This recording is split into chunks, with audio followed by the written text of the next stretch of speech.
Hey everybody, welcome back to the channel. What in the hell is going on here?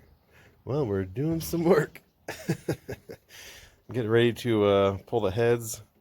Just got the car smogged. It's good to go there. Get ready to yank these heads. The other set of heads that I ported are being rebuilt right now, getting new valves and new guides. I was hoping to be able to reuse the valves and guides, but they're too close to being worn out, so I might as well change them out while we're there. So getting ready to pull the heads, I gotta get the exhaust off first. Need to get this crank pulley off, but I've basically gone ahead and pulled the intake manifold and the valve covers, unhooked all the wire loom stuff. I got the fan shroud out, and I didn't realize it, but it appears that the power steering pump is connected to the head, so that kind of sucks. I gotta undo that. And I think while I'm in the middle of doing all this, I think I'm gonna, because I'm already replacing the water pump and the oil pump. I'm doing a high volume oil pump and the more efficient style water pump. But I think while I'm at it, I'm going to do the power steering pump and the alternator. The alternator makes weird noise anyways, so probably getting ready to go. And I took the fan shroud off and to get my coolant out and stuff out on the driveway. And when I pulled the car back in the garage up on the stands, my power steering was making some noise, so I don't know what that's all about, but I figure, you know what, if I gotta unbolt it, I'm gonna be there. It's gonna be easy to get to once I get the heads off, so might as well just change it. So anyways, I got all the parts off. I might even replace the pulley on the tensioner. That's kind of making some noise.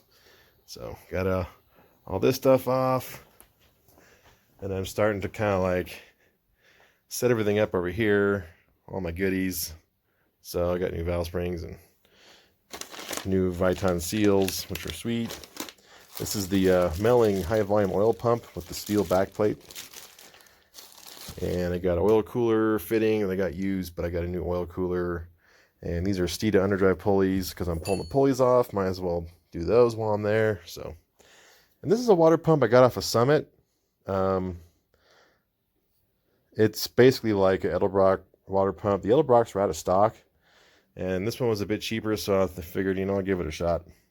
So I have all my timing stuff down here in the box, but I have my sprockets out because I got to pull them apart and put the limiters in them. So I got some new header gaskets. These are all the old stuff off the other set of heads that I got.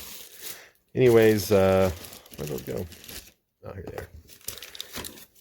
So Modular Head Shop, or I'm sorry, Livernoise makes this kit. This is a phaser limiter. So these little things go inside with a spring to hold them apart. And you still get some cam adjustment, just not a whole lot, just not as much as stock. So I think that's for piston to valve clearance issues. So anyways, that's where we're at. I'm going to keep pulling her apart. And probably do a little video once the heads are off. And then that'll be it for this episode. And hopefully in a week or so, I'll have the car back together and running. So that's it for now. I'll check back in a little bit. This is where we're at.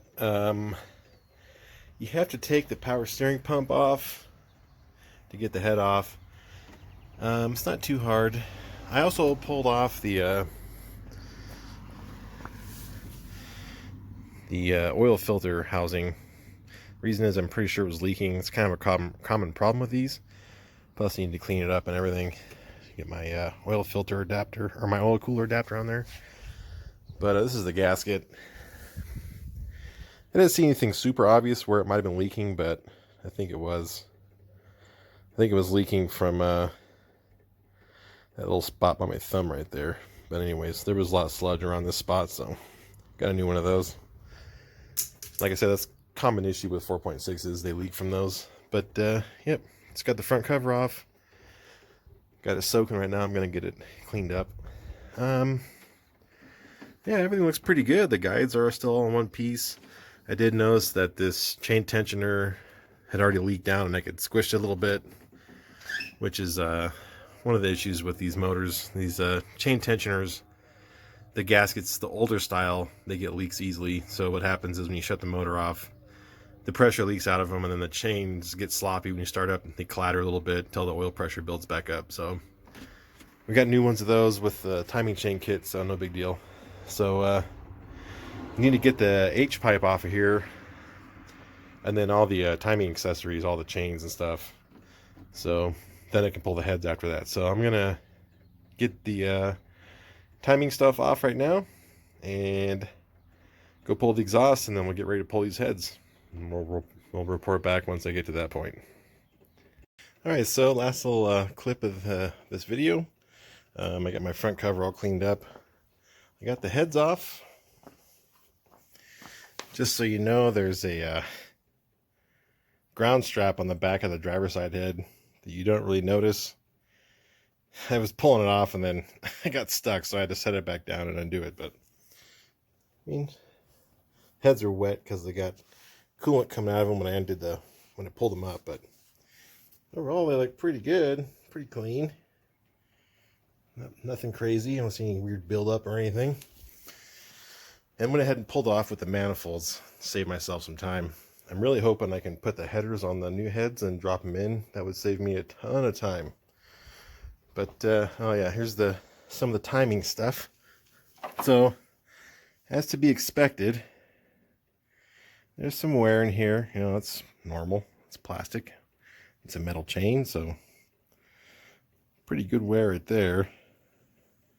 113,000 miles, and I'd imagine pretty hard miles. I bought this car at 100,000, and the last 13,000 miles in the last 2 years have been mostly pretty hard on this car. So anyways, this one's got some little grooves in it. It's kind of interesting.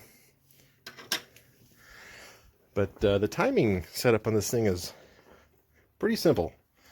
So I still got to take the oil pump off. I got to undo the two bolts that hold the pickup tube on, then undo the bolts for the pump itself, slide that off. But yeah, the cylinders look pretty good. Got some dust in there. Still see crosshatch. It's pretty good. There's no lip right here or anything. So everything's got a little bit of carbon buildup, but coronavirus, excuse me. But yeah, it looks pretty good. Pretty stoked on how the bottom end looks. So the bottom end of these cars is pretty bulletproof if you keep them naturally aspirated. I mean, they don't really have any problems, and they kind of last forever. You don't really come into issues unless you use nitrous or supercharger with a lot of boost or something. So anyways, pretty happy with the cylinders. Look real nice. So yep, that'll do it for this video. Let's see, anything else? So it wasn't too bad, honestly. I don't recommend this job if you're not mechanically inclined or don't have some experience doing this type of work. It is pretty in-depth. Most guys will just change the cans in the car, which in retrospect, I should have just done that. Would have saved me a ton of money, but I wanted to do ported heads and I wanted to know what I had. I bought this car at 100,000 miles. I had no idea, you know, if things were super worn out or if they're okay or whatever. So when you're tracking the car, that's the last thing you want to think about is, you know, what's the valve train condition like and everything else. So I've been wanting to do the timing system on the car and the valve train, the lifters and the followers, since I bought it, just for, you know, peace of mind. I did have a noise coming from one of the cam sprockets, which is, again, is kind of a common issue with these things with the 3-valve motors. So it doesn't hurt anything necessarily, it's just annoying. But yeah, now that I've got it all apart, I know what I got. Start fresh on everything, and I got a big mess here. So I gotta get the valve covers. I'm gonna strip them down and repaint them. They're getting kind of hammered, or I might just leave them aluminum. We'll see. Let's see. Just got a few things to clean up, get ready to go for next week. I will say that I'm really glad that I didn't try and do all this in one weekend. It would have been a pain in the butt. So tomorrow I'm gonna finish cleaning stuff up and get the oil filter neck reinstalled and my oil cooler. Got to pull the front bumper off so I can mount the cooler. Get everything, get the head surfaces cleaned up, and just get myself ready to go for next week. Get the oil pump in, all that stuff. That way, once I get my heads back, I'll be ready to rock and roll and just start slamming stuff in. So, like I said, it's nice that I did it all in 2 separate weekends. So, the crank pulley was a total pain in the butt. I didn't have the right tool and rented this tool from AutoZone and made it work, but it was a pain. So, hello. Almost forgot one last thing.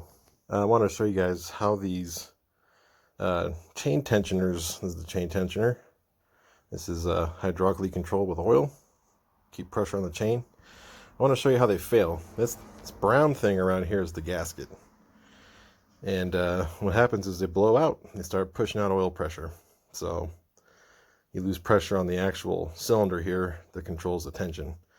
You can see right here that it was starting to, the seal was starting to push out of the slot. So I'm sure it was leaking there too.